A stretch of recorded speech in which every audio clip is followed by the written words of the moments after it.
अमित शाह ने जो कहा था अब वो धीरे धीरे पूरा होने जा रहा है। CNRC के जरिए रोहिंग्या मुसलमानों को बाहर करने की कवायद शुरू हो चुकी है। जम्मू कश्मीर में इसका ही एक नजारा देखने को मिला था जब एकाएक रोहिंग्या कैंप्स में भागम भाग मच गई। बोरिया बिस्तर समेट कर रोहिंग्या मुसलमान कैंप से भागने लगे। पुलिस के बुलावे पर अपने कागजों की जांच कराने के लिए रोहिंग्या मुसलमान दौड़ पड़ी और पुलिस की कार्रवाई से किस तरह से बिलबिलाए वो भी आपको देखना चाहिए। जम्मू में आया था 2012 में। आपको डिपोर्ट कर रहे हैं, आप तो ये जैसे डिपोर्ट कर रहा है वो चल, लेकिन एक्चुअली ये होता है जैसे कुछ लोगों का माँ बहन इधर ले गया, कुछ बंदे को पकड़कर उधर लेके गया।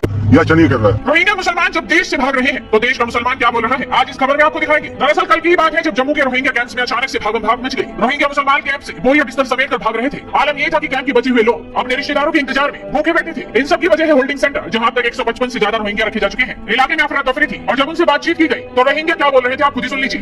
बस यहाँ वहाँ भी हमारे ऊपर बहुत जुल्म हुआ था, अभी भी जुल्म हो रहा है। हम वहाँ वापस कैसे जाएंगे?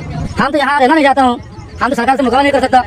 तो अचानक में ऐसा हुआ था, हम उसमें क्या कहते हैं, हम तो जाने के लिए तैयार हैं। देखो हमारा हालत, हम सिर्फ जान बचाने के लिए, हम यहाँ रहने के लिए आया नहीं है, क्योंकि हमारा गांव नहीं है। हमारा गांव उधर ही रह गया। हम बिल्कुल हमारा गांव जाऊंगा, बिल्कुल जाने के लिए तैयार हूँ। लेकिन बात ये है हमारे लिए जो नेशनलिटी ले लिया, हम नेशनलिटी अगर वापस करके हमारा देश थोड़ा शांति होगा, हमारा देश आजाद होगा, हमारा देश अच्छा जब भी बनेगा, हम तो भी जाने के लिए हम बिल्कुल तैयार हूँ। हम यहाँ एक जगह रहने के लिए तैयार नहीं है। तो मैं 2009 में आया था, उस टाइम तो कोई परेशानी नहीं था।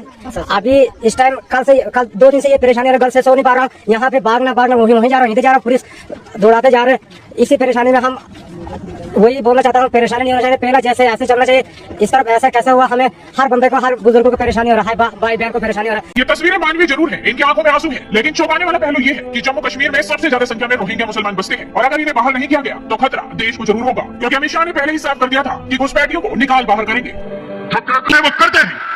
हमने सीए का कानून पारित किया है।